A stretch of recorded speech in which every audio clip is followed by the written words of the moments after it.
Welcome to the Navigator podcast. Welcome to the Navigate Academy. Our guest today is Craig Jacobus, the principal consultant with Navigate Management Consulting and owner and president of Jacobus and Associates, an executive coaching and consulting firm specializing in working one-on-one with key executives and high potential talent. With over 30 years of executive positions leading companies, Craig knows what it takes to grow, initiate, and manage change, and sustain successful enterprises. As a certified professional coach, Craig has helped executives across the country improve interpersonal skills that enable them to better engage with employees, especially with regards to organization change management. Craig, I'm excited to have you here and share your expertise with organization change management. So welcome to Module 38. Hey, it's glad to be here, Brad. Thanks for having me. You bet. So how important is the role of executive leadership in creating and managing lasting organization change? How can I put it? Crucial/critical. If you don't have the key leaders involved, and I'll say the key leader, it's going to be a rocky road. The leader's got to be involved. Why are we changing at all? And you've got to have the frontline leader, leading that charge. I also look for the one voice from the leadership team, where I've seen leaders involved. They've got to make sure that they've got one voice when it's going out. They've got to be able to manage the head and the heart of change, because we work with both of them, right? It's also interesting when they're involved. What's your track record of change? Are you a company that just changes, to be changing the next shiny object? But the leaders, if they're not involved, it's destined to fail, in my opinion. Yep, I fully agree. And then you also have that, I'll call it the next tier, but also woven throughout the organization, what I'll call a powerful guiding coalition. Mm-hmm. Yeah. Where have you seen those work, and also where have you seen them fail? Yeah, I mean, you've got to have that coalition underneath working. When it works, there's an even balance of power on the team. I mean, you've got to have solid leadership voice in there, but you've also got to have a diversity on the team. There's got to be both a diversity of experience and a diversity of leadership and of personality styles, because that enters into it a lot. It works when they, reach down into the organization for allies, even below that group. Right. You can't work in just this little cocoon of the leadership team for it to work. Where it doesn't work is when, first of all, the leader is not involved, the key leader is not involved. He delegates it down too far. There aren't powerful leaders on the team. There are no diverse viewpoints or personality types. Somebody recruits everybody just like he or she. It doesn't work well. And then, obviously, if the credibility of the team is questioned, you've got to have people on there that their voices are going to be listened to. Mm-hmm.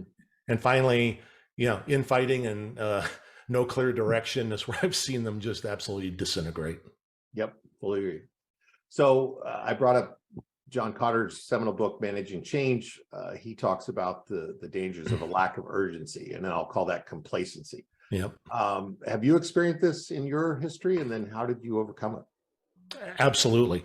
I will tell you where complacency, and I hate to keep coming back to this one theme, but it is so prevalent in the coaching that I do, is complacency comes in when there is not top executives involved. It's I hate to say it, it's, they kind of give the charge and walk away, and everybody else is like, okay, this too shall pass. Right. There is if there's not a focus and a real determined grasp from the leader, it will just, they all look around and go, oh, there's too much on my plate to do this. And right. So complacency comes in, right? Well, when I hear the talk but don't see the walk, right, this too shall pass. Oh, absolutely. And there's also a little piece I want to throw in is we can't confuse complacency with self-protection, because whenever we grab and pull people through change, every personality style is going to fear something, right?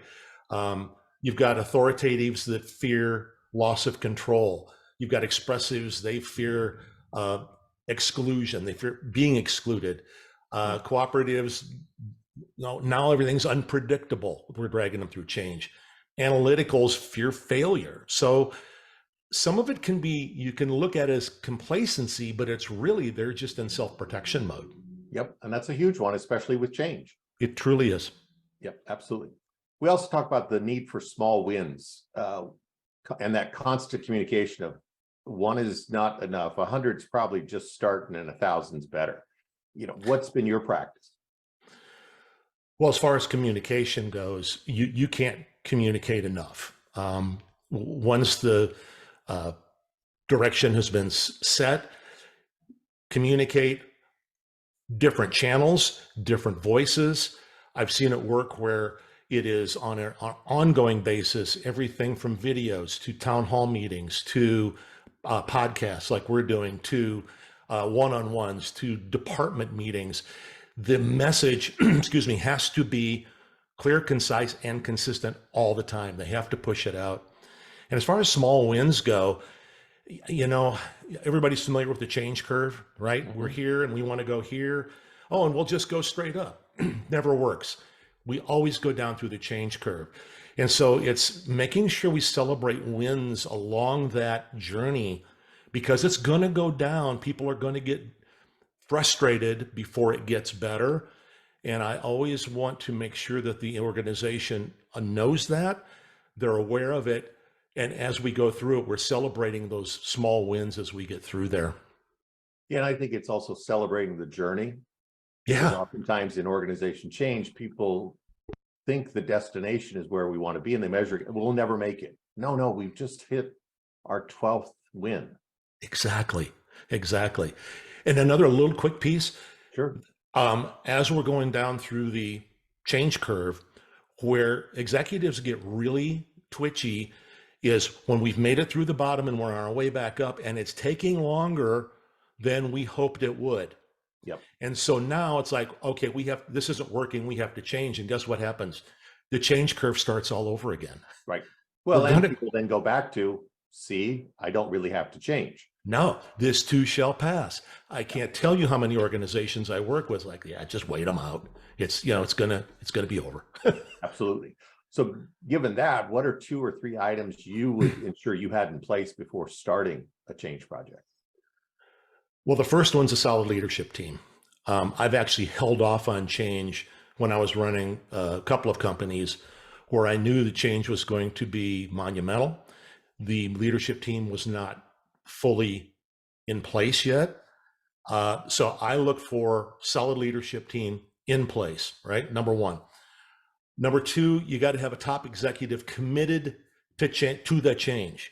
Right. And not just committed to the change, but committed to taking the time that it needs to take charge and lead the charge. So I want that top executive fully side by side with the solid leadership team, right? And the third thing I want to hear is, what is the clear and compelling reason to change? Yeah. What is it? Why are we doing this? Because we know there's going to be pain. We're going to have to be able to clearly communicate, what is this better place that we're going for? But what is the reason we're going through this? Yep. And I think I'll add to your points 1 and 2. That leadership has to be willing to change also, versus Absolutely. Look down and go, you all change, but I'm good. Oh, no question about it. That is a great point. So we referenced John Cotter's book in the webinar. What's another of your favorite books when you think about organization change management? Well, it's interesting. I've got a client right now that is using, and you're familiar with this, it's Michael Kannick's book called Ruthless Consistency.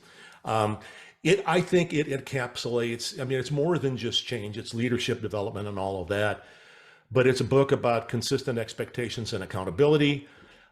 There's this whole chain that runs through it, from clarity to accountability, measurement and metrics, feedback and reinforcement, which truly is the whole chain of change management. So it's a really good book, and it's a very practical book.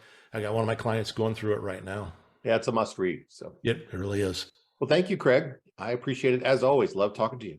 Hey, it's great being here, Brad. Good being with you.